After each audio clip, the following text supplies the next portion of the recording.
tell me where am I? You're at Center Street Free Space. Center Street what? Free Space? Free Space, okay.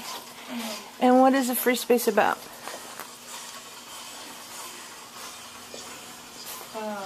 Well, I can give you a tour. Yeah, okay. It's a great poster.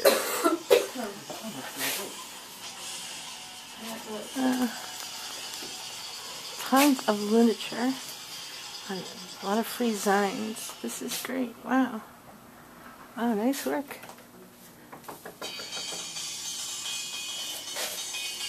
We're doing our shift right now, by the way, because then they could be doing something that they're supposed to be doing when they're doing their shift. Well, the person who left said something about... And he's done it too.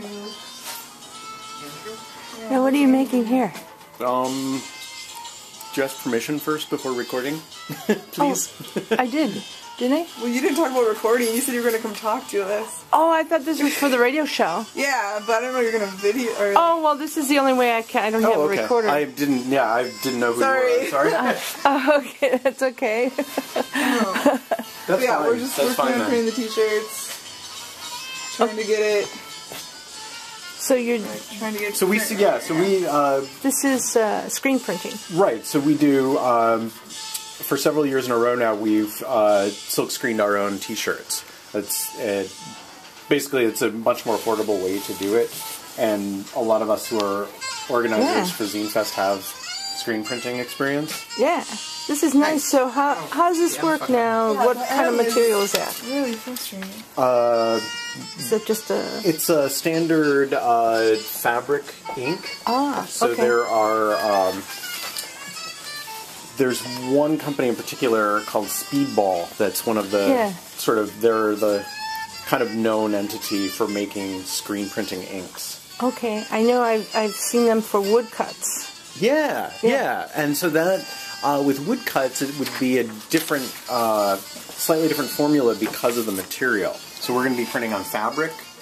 Okay. But right now we're trying to get our screen so that the ink is distributed evenly. So this is Milwaukee Zine Fest, Saturday, November 9th, 2013. Cool Zine. And it's pronounced zine. Zine. So short for magazine. Okay. Or fanzine. I got it. Sorry. Yeah. Oh, no worries. And are all of you do you print zines yourself? Yeah. So all of us are zine makers as well. Okay. And tell me a little bit about what is a zine? So a zine is typically it's a small print run that is independently produced, so people can create their own master and go down to a photocopier and make copies themselves or have them printed, and they're generally distributed through either like info shops, through distros, or like at Zine Fests where you can actually set up a table. We sell table space, and people come in and they spread out their zines, and they sell zines directly to people who are coming to the... Okay, let me go back a little bit. Info space? Oh, yeah. Info shops are, sort of places, are... places like this that are more like a library or a place that you can come to get information. Okay. And then distro, that's short for distribution. So those are folks who decide that they're going to, either through the mail or through retail stores, that they're sort of, they sell or trade zines. Okay. So those are... Is there philosophy behind a zine? There can be. Generally, the topics are free-ranging, so there's no specific topic that you find for as many different interests and people. There, you can have different types of zines that talk about, like, specifically. Because I'm queer, I create zines that talk to speak to the LGBT community for the most part. Some people write what are called per-zines or personal zines, which are more about their personal stories, or they talk specifically about issues that are meaningful to them in their life experience. Yeah. So you'll have people of color, for example. That's one, like people writing about how racism affects them, or about working with folks to break down, barriers and things like that. Does it have to have a political agenda or no? No. You can make zines about cats or ketchup or ketchup. Whatever, it is. It's a free-ranging. You have a free-ranging way to express yourself. Yeah. So I'm gonna. Oh no, it's okay. Wow. Just do it. Don't let me interfere. I just, I hope I'm not in your way here. But wow. So how did this all get started? Is there a history? Yeah, this is the sixth annual Zine Fest. It started in 2007. Here in Milwaukee. Here in Milwaukee. Okay. There are Zine Fests all around the world. Wow. In fact, this weekend there are probably at least one, or let's see, this weekend I think there were one or two Zine Fests around the country. I think there is Austin. I don't know. There are Zine Fests at all times all around the world. But here in Milwaukee, it was started in 2007 by a woman who was she was a library science student at UWM at the time. Yeah. So it was held there, and then afterward we decided to move the fest to here in the neighborhood. So we've been at Polish Falcon. Now this will be the 5th year that we've been there. Yeah, I remember seeing last year it was, sort of, I don't want to say advertised, but announced. Yeah. And it just struck me as really interesting because I saw a couple of them. I saw a few people just had put them in the co-op and just gave them away. Right. Which I thought was really interesting, even more so because the idea of, giving away one's as an author, is kind of interesting. Right, and that's also too like the zines are also a great way to break down economic barriers, so that you can distribute things for free if you have the ability to do so, or you can charge like a really small amount, like $1, so that makes it accessible to a lot of people. Yeah. Most people have a buck around if they're really interested in something. And then some of the more specialized ones can, range up to even like $5, depending on if their color or if they have a higher production value. Now, do you know who actually came up with the idea of zine in the first place, or has it always kind of been around? Because this reminds me of the 60s in some ways, early 60s. Zines come out of, initially, the 1930s in the science fiction fanzine community. So, prior, like in the 30s, people would write science fiction zines. And then, sort of as we think of zines in modernity, they come out of some of the 60s activist movement, but mostly out of the sort of 70s and 80s and 90s punk rock movement. It was a way for people to sort of talk about the scene and what records they were listening to and what shows they were going to, and it's almost kind of in a way it's a little like a blog in print, or maybe what gave the idea of blogs their idea.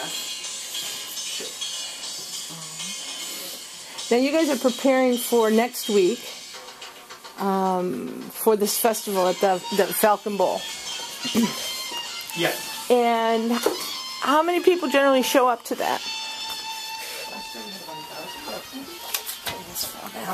In terms of people who are actually showing off their work and selling work,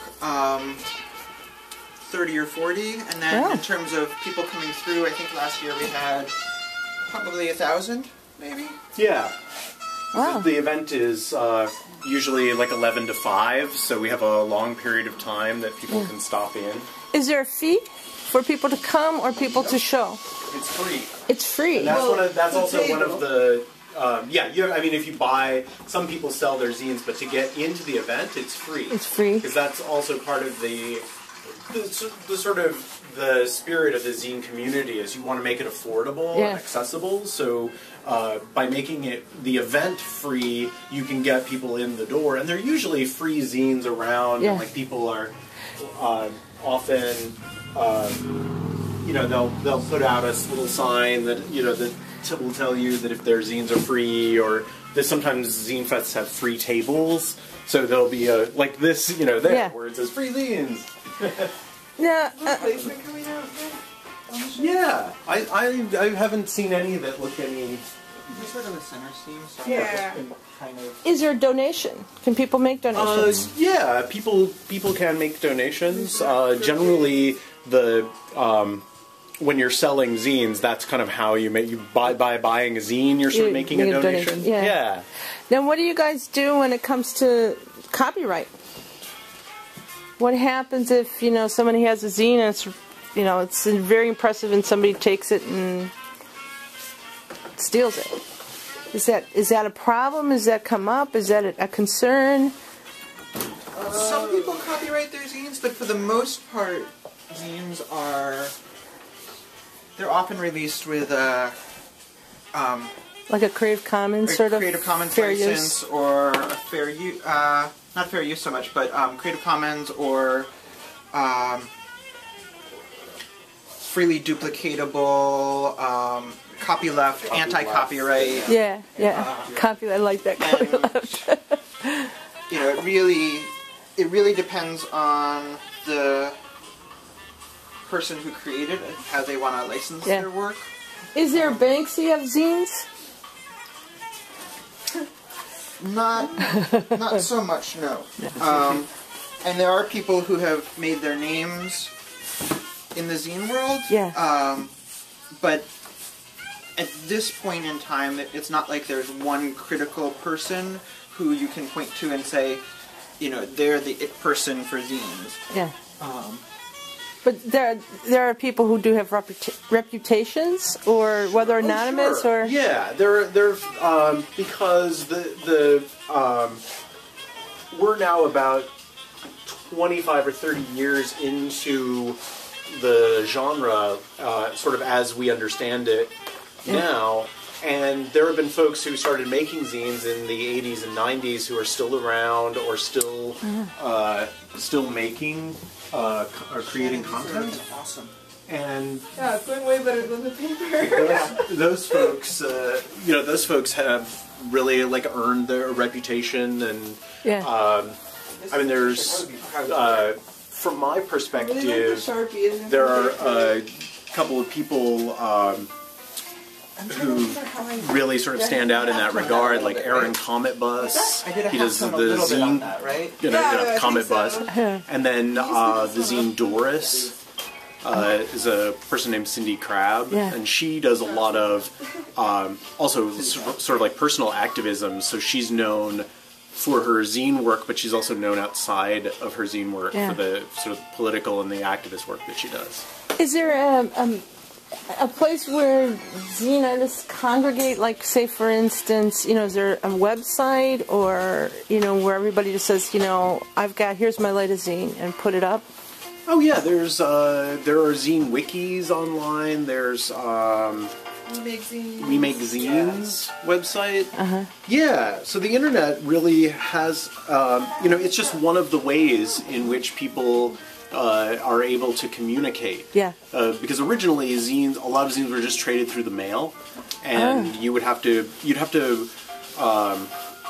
in the 90s, or in the 80s and 90s, you would pick up something called Fact Sheet 5, which was one of a couple of different compendium publications. Yeah. So the editor of Fact Sheet 5 would get folks who knew about different genres of zines, and they would put in either little reviews, or they'd list send away to this post office box in Toronto for this zine. Yeah. And you would then you could follow that. That would be like a quarterly. It would be released quarterly, so every you'd find out who's published new ones, or so it's almost like an underground newspaper in a way, or there are similarities to the underground newspaper movement, which obviously came along in the 60s and 70s and was really important.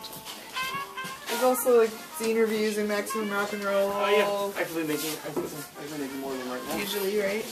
Yeah. So what? MRR does them. Sassy Magazine used to do them. Say that again? Back in the day, Sassy Magazine, which is, it's like a glossy magazine for teenage girls, used to have zine reviews sometimes. Huh, interesting. So I'm trying to think who else. So yeah, we're just silk screening some t-shirts for Zine Fest next week. Bitch does sometimes. And so, how did you guys, all you folks, really get into this? Because you write your own zines, right? So what inspired you to, what said, oh, this is really cool, I want to do this? Yeah, I grew up in Minneapolis, and okay. there were a lot of zine makers in town at that time, and I lived in a punk house. Had roommates. Not a church, was it?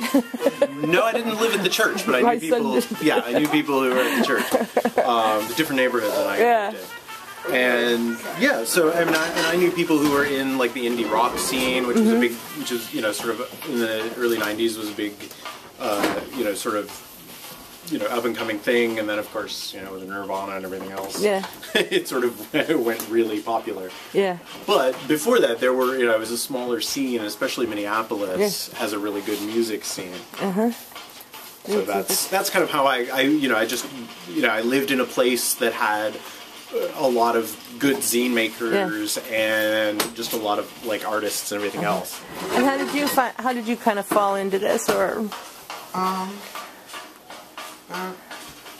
15 years ago, I moved to Milwaukee, and I found that I was sort of the loneliest queer punk kid in Milwaukee. I just didn't know anybody and whatnot, and so I started working on my zine.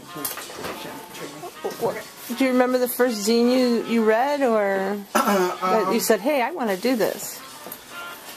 Well, I made a zine in high school that was sort of different from what I was doing, but it was the early 90s, and so, kids who didn't play in bands, who liked to write and liked to make art, made zines. Yeah. So I think that's sort of how I got into it.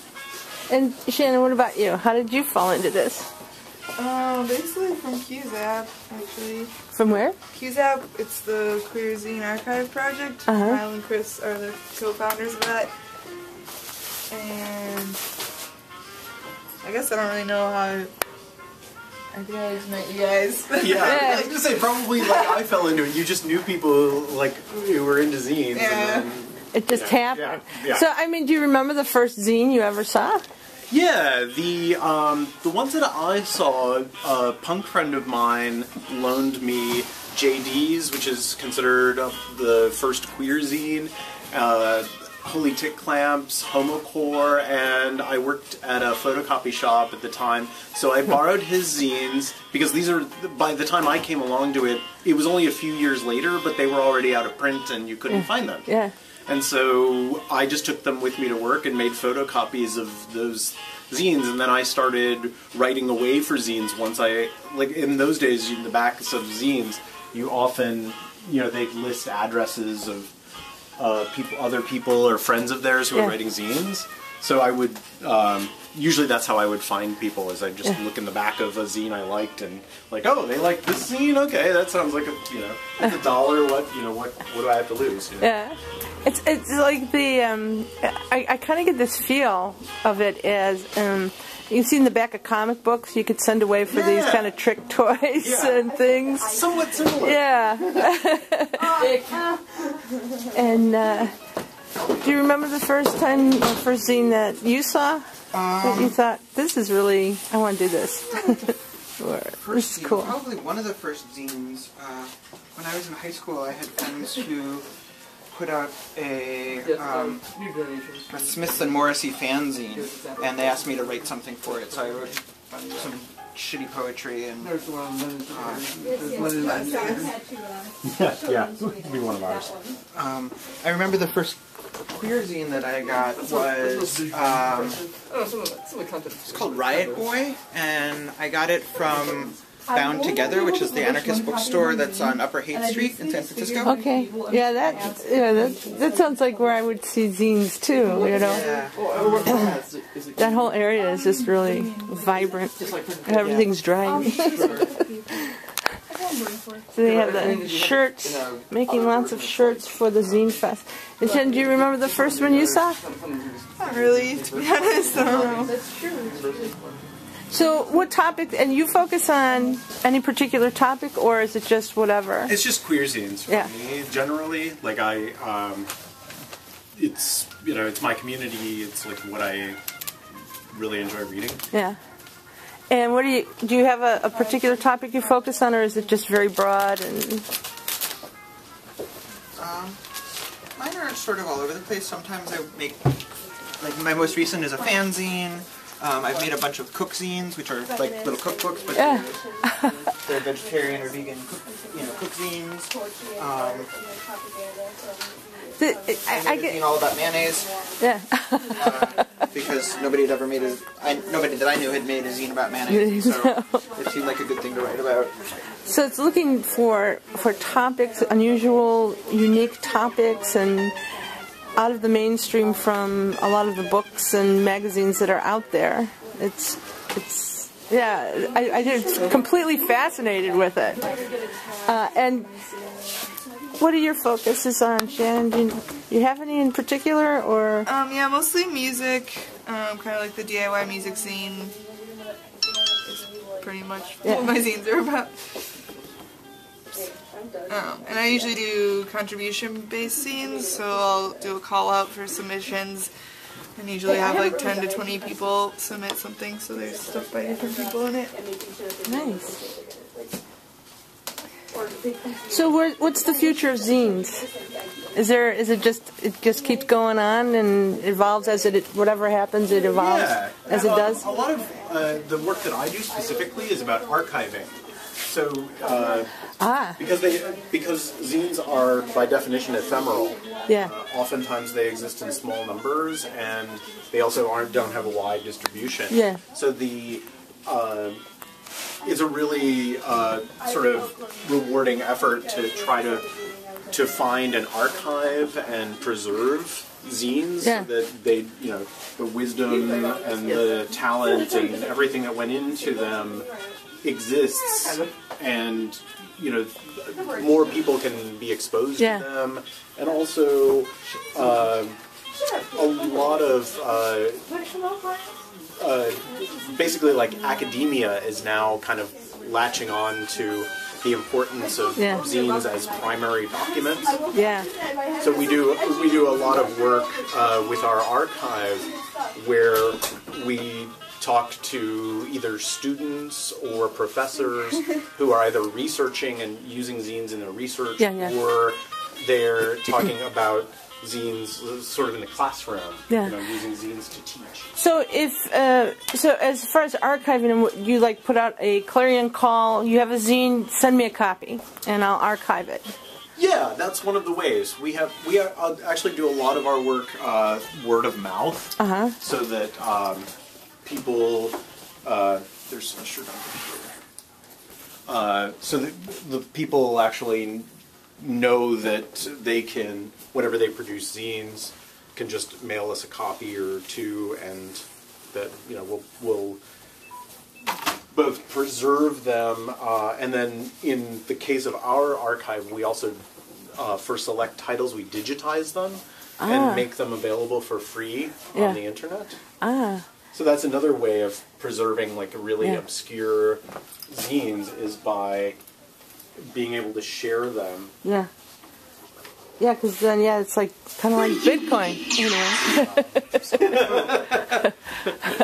No worries. So if somebody wants to send you something, how do they do that? On our website, there's directions on how to submit donations. And so we get donations both from the original creators and also people's collections. We're now also in a stage of the genre where people have bought them, enjoyed them, they sit on a shelf, and then their life changes, and they can't keep them anymore. Yeah, yeah. But they don't want to throw them away. Right. So a lot of times we get people who just will turn up with a box or two and just say, here, here's my collection. So now, where do you store those here, or? No, we don't. The QZAP has it's basically in its... we have a space here. Yeah. It's formation. Sorry. It's in no, QZAP has been around for 10 years, but the physical space we've just basically taken over a studio apartment and basically set up the archive in there. Well, could you help me out with this one? Mm-hmm. So you have to, do you archive these like by author or by title? How does that work? When we organize them by title, essentially. And if somebody said, well, I want to check some out, what do? You get a library card? A zine, zine generally card? we try to have folks, well, because we have them digitized, a lot of times they can just look at them on the website, so that's, that they can do that on their own time. But for things that we haven't digitized or that people have, there are some people who don't want their zines online, so they would come to us and they would actually visit the archive and look at things while they're there. Yeah. We don't do like a checkout system or anything like that. Oh, that's good. Yeah, we just generally encourage people if they're looking for something that we have to come and visit us, and then because again as his own apartment, he's got a couch. Damn, I'll try harder. A little setup. And it's just for these. Right. Yeah. So the living room of the apartment has all the file cabinets and the couch and all that. Wow. Stuff. And That's really nice. Now, if somebody sends you something via the internet, do you run those off? Do you print those, or do you just keep them there? We just keep them there. We do not do any form of printing at all. Okay. What else does somebody need to know, or what do you think people should know or would be interested to know about the whole zine? I don't know, movement or idea. Somebody's just finding out about this. Somebody has something they want to get involved with the community. Make a zine. Just make zines. Yeah, it's super accessible, and it's all about people being participants rather than being consumers or an audience. Yeah. It's really, zines are all about, sort of, DIY. So the means are available. Make your own. And the celebration or the coming together here in Milwaukee is next Saturday and Sunday? Saturday. Next Saturday, which is the 9th of November 2013. And then my understanding is somebody's going to be on the radio reading zines that's Friday evening. There's if people want to read from their zine on the radio, they just show up and sign up that night. And how do they just show up that night and then they'll just put their name there? First come, at 8. First come, first serve? Yeah. And how long will you be there reading? Just from 8 to 9. From 8 to 9, so 1 hour. I guess that's a question I should have asked. Is there a particular length prescribed for a zine, or does it matter? They're all done in multiples of 4 pages. 4 pages. In multiples of 4 pages. Oh, multiples of 4 pages. So the smallest zine that you would get would typically be 4 pages, and then 8, and then 12, and then 16, because that's how paper folds. So. And they can be more than words. They can be illustrations. They can be anything. Yep. Right? Yeah. 2-dimensional. Yeah. Mostly. Okay. Is there anything else that people need to know, or you think people would like to know, or? I don't think we've covered it.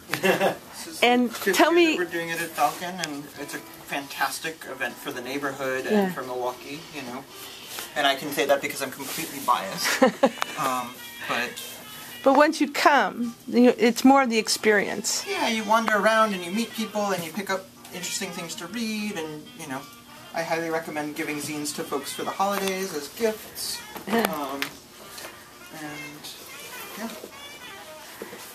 And you want to tell me who you guys are? So I know you didn't do any introductions, but... Oh, sure. I'm Chris Wild, and I'm one of the organizers for Milwaukee Zine Fest. Okay. And you go by your name as a zine artist? Yes. Okay. And you are... My name is Milo. Milo. And that's your... And you work with just promoting... Pardon? You work with promoting the zine scene? Yeah. And you write zines? And I write zines, and I do work in the zine library community as well. So. Okay. And Shannon, who's busy making all these really nice shirts. Yeah, they turned out. We're done. Yay! That's it. Fast. Shit. Woohoo! Yeah, that was crazy. What is your zine name, or is it? Do you have a zine name, or the name of the zine, or my name? Well, either. Oh, I just go by my name, Shannon. But the zine I make is called Basements and Living Rooms. Okay. Yeah, this is great. Oops, sorry. These are all the zines here. You get an idea. Drop my hands until the very last thing. Or you can use the back for okay. Alright. Okay. I guess we didn't.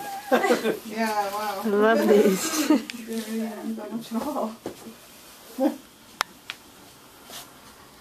Better to have more than not enough.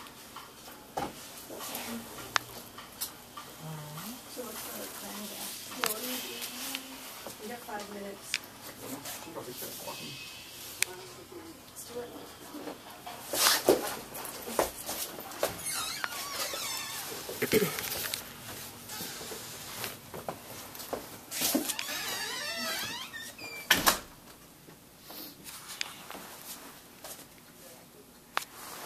And this is part of it here too? Or is this... No. Oh, This okay. is just, But these are all the zines. And these would go as well? The patches? Because I've seen those before. Yeah, this is just a free space thing. This has nothing to do with our Zine Fest at all. Oh, right, but there's zines here. There so are people zines can here, get an yes. idea of just the... And we'll be having the These part are of all the Zine zines Fest. in their library. Yeah. Oh, okay. So, and you can see that here they've organized them by subject. So. Ah, wow. But one of the zines that Chris had mentioned, Comet Bus. I'll lick it clean. Wow. You're still hungry, right? Yeah. These are just amazing. Okay, wait. Milo, you take a picture of Chris. And this is...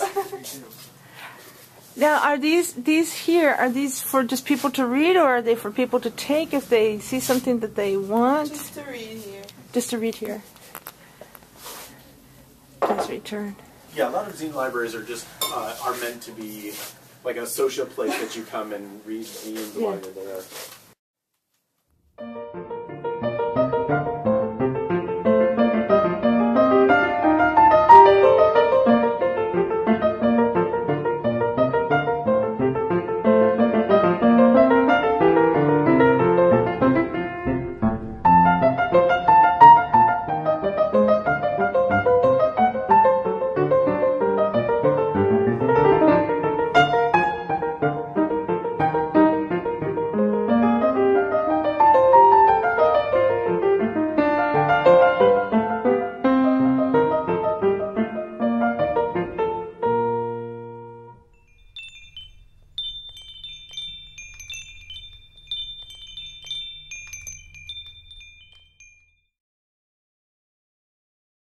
That's all.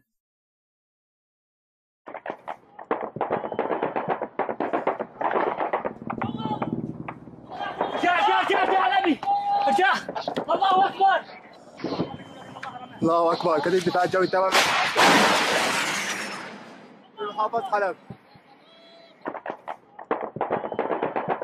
تصدى الطيران الحربي الله اكبر الله اكبر الله اكبر الله أكبر الله أكبر الله أكبر الله أكبر لكن الله رمى